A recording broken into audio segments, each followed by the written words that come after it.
Continues to take aim and attack energy facilities in Russia.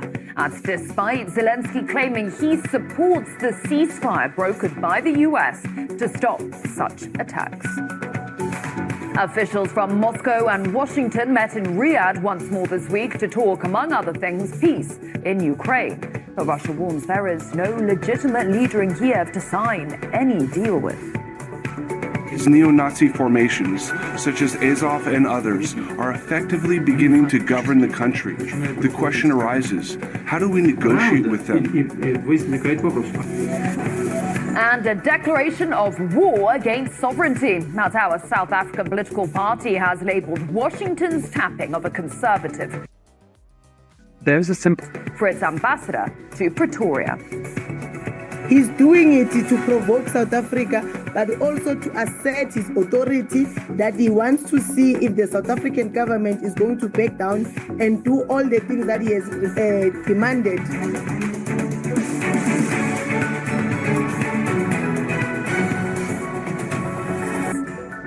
Well, starting us off this week, some fresh updates. Ukrainian forces carried out at least 5 attacks on energy facilities in Russia's Belgorod region. That was on Saturday, and it's according to the Russian Defense Ministry. Regardless of Zelensky's statements about the alleged cessation of the Kiev regime's deliberate destruction of Russian energy facilities, the Ukrainian armed forces have only increased the number of attacks on energy infrastructure in the Kursk and Belgorod regions of the Russian Federation. Well, that came just a day after Kiev struck a gas metering station in the Kursk region, with Moscow saying there is reason to believe that both the UK and France had a hand in it. Earlier, we discussed this with a former Pentagon security analyst. Michael Malouf thinks that if the Europeans continue down this path of war, Donald Trump's patience will wear very thin. It certainly is a violation of the agreement that was set up between Trump and Mr. Putin, with the blessing or I should say, the agreement by Zelensky. However, the fact that they're continuing with the aid of the British and the French in terms of targeting and hitting targets and energy facilities suggests to me that either Zelensky is not in control any longer, or Azov has taken over. And if the French and the British continue, he's going to wash his hands of Trump will wash his hands of any effort to try and protect them at that point, because they flaunted his agreement. And I think that this could lead to a greater schism among the so-called Western allies. Well, these attacks on Russian energy facilities came as the US tries to forge a path to long-lasting peace. To this end, at the start of this week, diplomats from Moscow and Washington met in Riyadh for a second round of talks. That's as the EU and Ukraine were sidelined from the 12-hour marathon discussion. RT's Shay Bowes takes us through what's on the negotiating table. Now, everyone knows that the Trump administration has hit the ground running, and thankfully a major priority has been peace in Ukraine. Earlier this week, Russian and US delegations sat down for a second round of bilateral talks that lasted for a record 12 hours in the Saudi capital. There is no military solution to this war. It has to end through negotiation.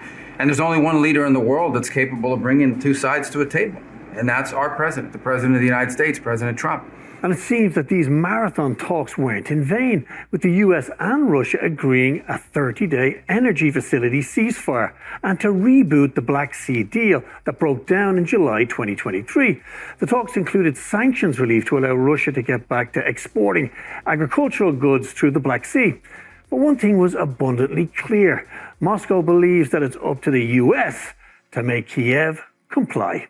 The president said that we are in favor of a ceasefire, but there are nuances. Who will ensure the purity of the Nazi regime's actions in Kiev? Our position is simple. We cannot take Zelensky's word for it. We will need clear guarantees. Considering the sad experience of our agreements with Kiev, the guarantees can only be the exclusive result of an order from Washington to Zelensky and his team. It seems to me that our American partners have received this signal. They understand that only Washington can achieve results.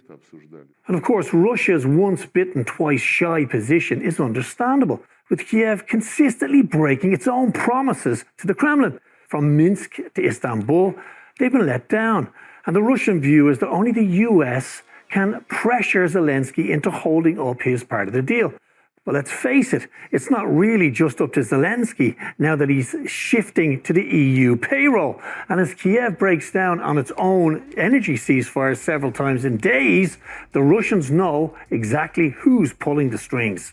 There is reason to believe that the guidance and targeting of the strikes was carried out via French satellite systems, while the coordinates were entered and launched by British specialists. The command was given from London. A week ago, on March 21st, this facility was already subjected to a terrorist attack by the Kiev regime, which had ordered its militants to blow it up as they retreated from the Kursk region. Now, after the rocket fire, the Sudzha gas metering station has been virtually destroyed.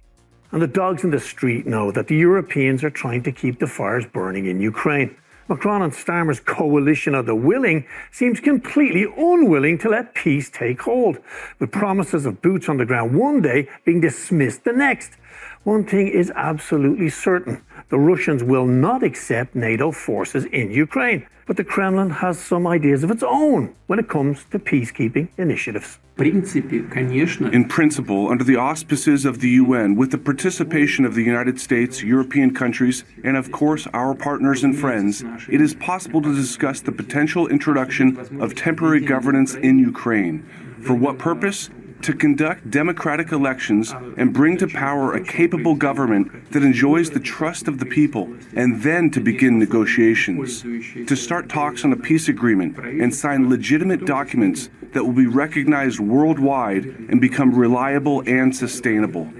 Now let's face it, the reality is that no matter what the Russian side proposes, the Europeans will be queuing up to shoot it down. After all, they're also now at odds with their once staunchest ally, the US. The Americans are now willing to consider sanctions relief as part of a deal, but the US Secretary of State knows it's not only the US that has to agree to lift Western sanctions. We have more detailed definition of what the energy ceasefire entails.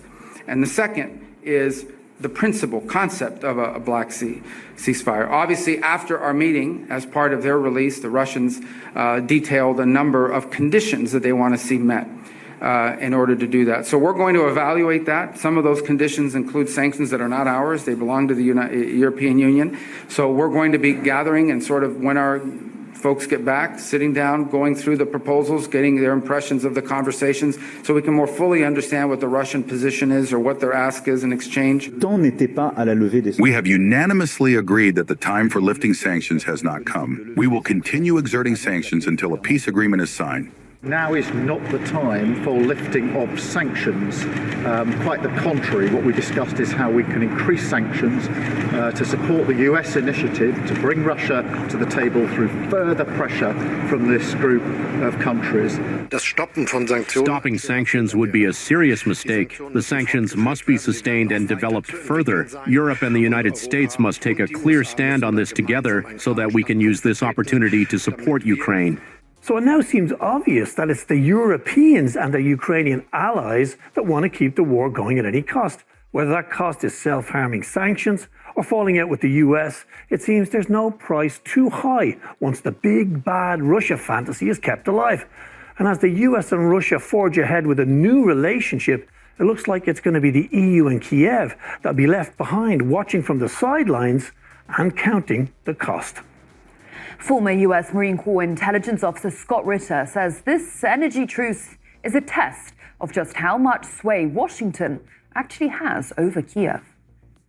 Ukraine is the wild card. You can't have a breakthrough until we have Ukrainian concurrence, and not just verbal concurrence, but some sort of assurances from the United States that they will hold Ukraine to account for whatever they agree to. Russia has every right to be more than a little concerned about the sustainability of any agreement with Ukraine, whether or not Ukraine can be trusted to comply with its obligations, and frankly speaking, whether or not the United States can be trusted to hold Ukraine accountable for any transgressions.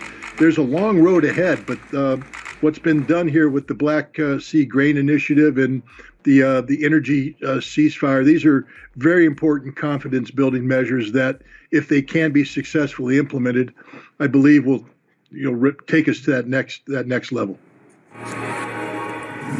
Now to the Middle East. Trump has nominated a conservative media maven and ardent Zionist as his new ambassador to South Africa. The tapping of Leo Brent Bozell III for the role comes as ties between the two nations become increasingly strained.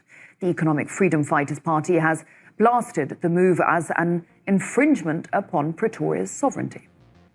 This nomination is not a mere diplomatic appointment. It is a calculated act of aggression, a blatant declaration of war against the sovereignty, dignity, and aspirations of the South African people. It is clear that Trump, through this appointment, has no intention of mending the already strained relations between our nations, but instead seeks to deepen the divide and impose his imperialist agenda on our soil. Well, that statement goes on to accuse Bozell of being a champion of right-wing extremism.